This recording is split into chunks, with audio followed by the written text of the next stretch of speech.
By now, I'm sure you've all seen the trend of people going around doing the cake of like putting down a thing of something they're proud of that they've done this year. And I could have gotten a few friends together and done that, but I actually realized that I had quite the list of things that I was proud of for the year. And not to make it my like entire personality, but as a single girl, I think there's a lot of moments, like small accomplishments that you kind of have throughout the year that are really easy to go like unseen and uncelebrated. I have friends that love me. I have friends that have been really proud of me for some of the things on this list that I've shared with them that they like know about, but there's a lot of things that I just didn't share.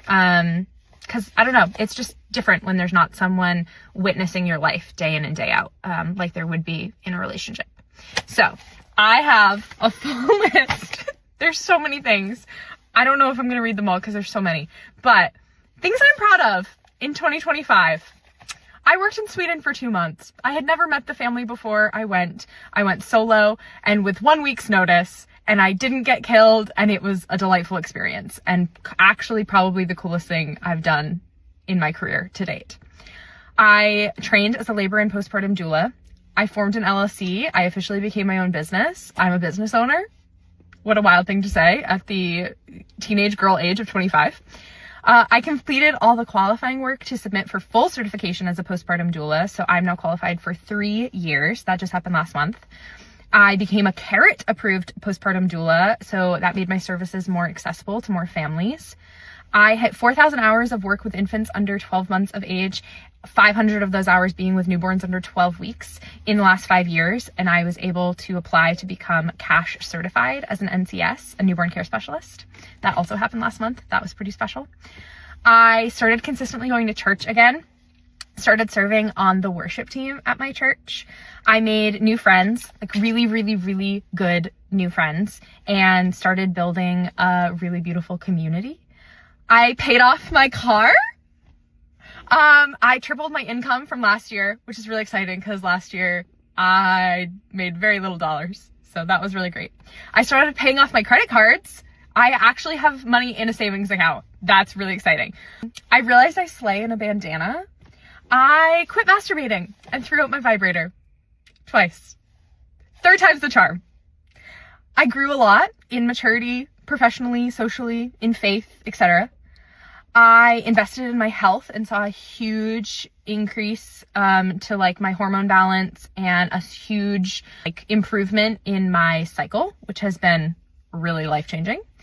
I navigated a lot of hard things alone, and I did that shit. I haven't lost hope that I'll find love. I followed the itch to travel and go on adventures, but then also followed the itch to settle down. And I have had so much peace in each of those seasons. And I just feel really good about kind of allowing myself to have both of them. But now I feel really good about being where I am.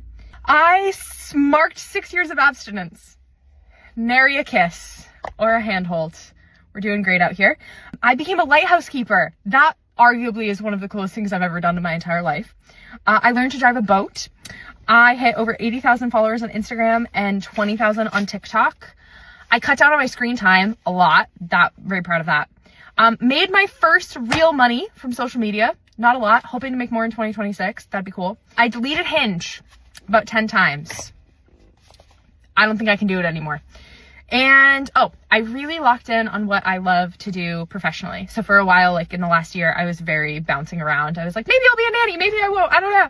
And now I'm really locked in on overnight newborn care and that form of postpartum support. And it's been really, really sweet to just like hone in on that. And I've realized that that's really what I love to do in this season.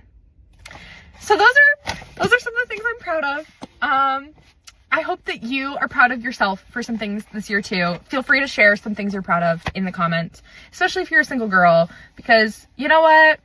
There's not as many opportunities for us to be seen and celebrated as there are for perhaps, other people in other types of relationships.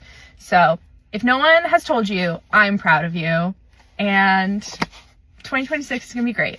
I just know it, because 2025 has already been really wonderful, honestly. Even the hard things. I learned a lot through the hard things, and that's really something special. Anyways, okay. I love you. Bye.